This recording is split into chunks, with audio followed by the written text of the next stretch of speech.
All right, training vlog number 4. Today I want to talk a little bit more about some of the mobility that I'm currently working on.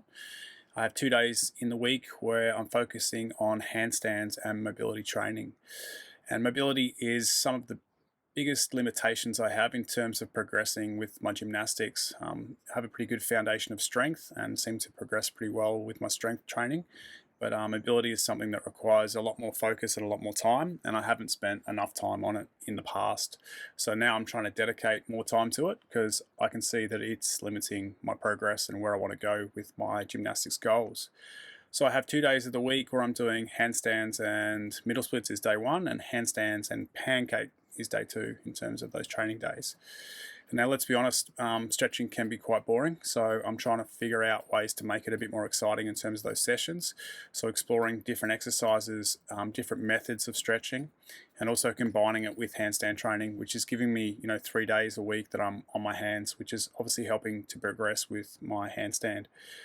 I would like to be able to do a press handstand, straddle press handstand with straight legs. I have the strength to do the press handstand right now, but I can't do it with straight legs because the mobility is lacking.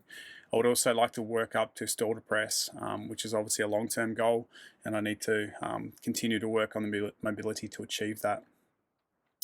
My adductors are super tight. I have torn one in the past, probably about 10 years ago now. So I used to feel that a fair bit when I was doing any sort of middle split stretching, but thanks to some of the techniques that I've been using for a little while now, that pain has gone away. I did also tear a medial ligament in my left knee, so in deep middle splits I do sort of feel that a little bit, but obviously on the legs day I'm trying to work on strengthening that medial aspect of the knee. So I talked about that in vlog number 3, so if you want to go back and have a look at that, please feel free to do so.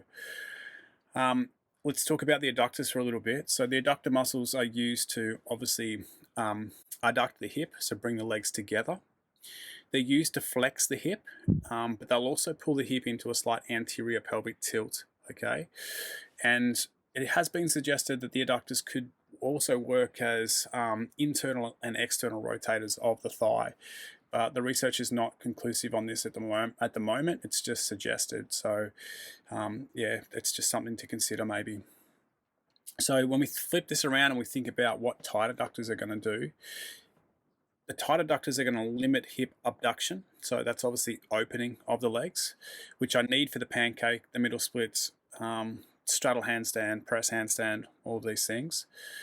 Tight adductors are going to limit hip extension, so if they're anterior pelvic tilters and they flex the hip, then they're going to limit our ability to posteriorly pelvic tilt and to extend the hip. We talk a lot about the hip flexors being a limiter in terms of hip extension, but I think we sometimes overlook the fact the adductors can also contribute to that. So if you've got clients that are trying to work on improving their deadlift, improving their squat, sprinting, any sort of hip extension movement, then you want to make sure they have good length in the adductors so that they can get good hip extension, and also that posterior pelvic tilt is pretty important. Tight adductors can cause bad posture, they can cause back pain, obviously increase the chance of injury, especially something like a hamstring tear in sprinting, for example.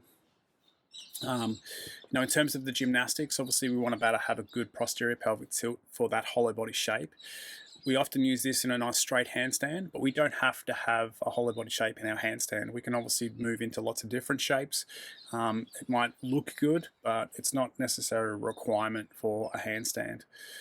In saying that, I still need to work on my adductors for all of the goals that I do have. So in this block, I'm using a mix of both sort of passive stretches and active stretches to target the adductors. One of the movements I'm using is the Tailless Pose, and I'm using this as both a strengthening and stretching exercise for the adductors. So I'm combining repetitions, isometric holds, and then also an active contraction at the end where I'm trying to contract the glutes and physically pull the knees down towards the floor. I still have some range of motion to go here. I've also been using quadrupedal leg lifts, different variations of this, bent knee, straight leg, and now I'm using what I call an overcoming gravity. I position myself next to a wall, I push the shin into the wall nice and hard, contracting the glute as if I'm trying to push into the wall. And then I'll do multiple reps of this, then I'll move away from the wall, and then I'll lift the leg as high as I possibly can and maybe hold that position for 10 seconds. This is a little bit of a trick on the nervous system by using the wall and the isometric contractions against the wall, and then moving away from the wall. It allows me to lift the leg higher than I potentially would have if I didn't use the wall and just did repetitions of those leg lifts. It's sort of the similar sort of idea around P&F stretching, which I've talked about in the past as well. So you might be thinking, well, why am I doing this? What has this got to do with the middle splits and with the pancake? But you've always got to think that there's two sides of the coin. There's two sides of the joint. A lot of people focus on just that one side. We think about the muscles that are tight and what we need to stretch. So we're lengthening one side of the joint. But on the opposite side of the joint, those muscles are contracting. So in hip abduction, yes, I want long adductors, but I also need to have strength in the glutes, in the abductors of the hip. So by building strength there, I can start to naturally want to be able to pull the legs apart, and that force that I can create with the glutes in hip abduction is going to lengthen the hip adductors as well. So whatever stretching you're trying to work on, no matter what the joint is, look at both sides of the joint. Stretch the tight muscles, but also think about strengthening the weaker muscles, and this is going to help you progress with your mobility a lot faster than simply doing stretching on one side of the joint. I'm also working on a horse stance walk to middle split. I'm doing horse stance squats as one of the exercises, but this is also another exercise I'm working on. The horse stance is a great way to enter the middle splits. By moving into the horse stance, we're naturally going to put the pelvis into an anterior pelvic tilt. If we had sort of a posterior tilt or a neutral position of the pelvis, then the femur sort of bangs into the hip capsule. But when we rotate the hip forward, we actually open up more room for the femur to move around in that hip capsule. So it's just a better way to enter the middle splits. Walk out into the horse stance and then start to straighten the legs or bring the legs out into that middle splits position. Here I've got the P-bar that I'm using for assistance. It just allows me to take some of the weight away and walk deeper into that middle split.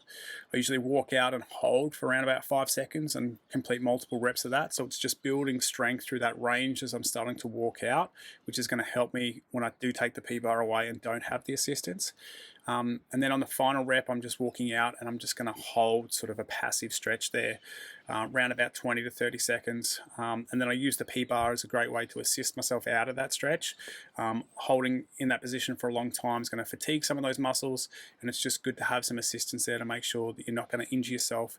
Like I said, I've got some medial knee pain when I go deep into those positions, and I just want to be careful that I'm not going to cause an injury there. So until I can sort of get lower and get my hands on the floor, I'm just using the P-bar as assistance there. Another thing I'm doing is I'm starting to use middle split adductor flies. I hate this exercise, it's terrible. It feels a bit awkward doing it as well, but it's a great way to sort of monitor my progress. I can sort of see, under just gravity, where my legs are in terms of their abduction right now and how tight things are. So I can test this and look at this angle, and I can make sure that I'm making progress. I sort of use this as both the stretching and strengthening as well. So closing the legs is obviously strengthening the adductors, and then when I bring the legs down, I'm stretching them. At the same time, there's an active contraction of the glutes to try to pull the legs apart in that bottom position, and then a passive hold at the end there of around about 20 seconds. And I do notice between the first and last set, there is definitely an increase in the range of motion there, and with the combination of other mobility drills that I'm using on that day. As you can see, I've still got a long way to go, but mobility is the same as sort of strength. Strength takes a long time to build. You've got to be consistent with the training. Mobility takes a long time to build. You've got to be consistent with that training. So I haven't always been consistent with the mobility stuff, and I'm really going to make a big commitment now to try and work more on my mobility and dedicate a lot more time to it. I'm happy to combine it with the handstand training, and it just makes the session a little bit more fun, a little bit more interesting, and also start to explore different methods and different ideas around that stretching. I'll leave you with one more exercise I'm playing with, and that's the middle split straight leg get-ups. This is a very interesting exercise, and although I've got the strength to do it on a lower surface, I don't yet have the mobility.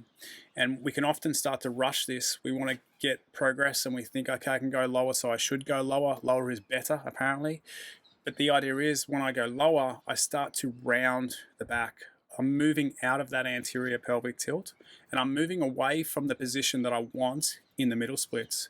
So if I rush this, it's actually going to slow down my progress.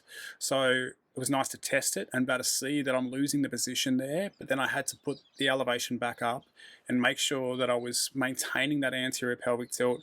Slightly arched or a flat back there is okay. That's what the goal is. And then even though it's only a small movement, that's where my mobility is right now. And only when I can start to maintain that position and a lower height should I progress there. Like I said, it's all about the position and making sure I'm in the right position so that I can progress with that middle split. So drop the ego, take a step back and realize, that's my level and where I'm currently at right now. So there's a lot more I'm doing on those 2 days. There are more exercises which I will talk about in future vlogs. Like I said, this is just week 3. I've still got 3 more weeks to go and 3 more vlogs to go to talk about these sessions. If you're interested, maybe I'll publish what my exact sessions are. I've talked about it a little bit over these vlogs, but if you're interested, let me know.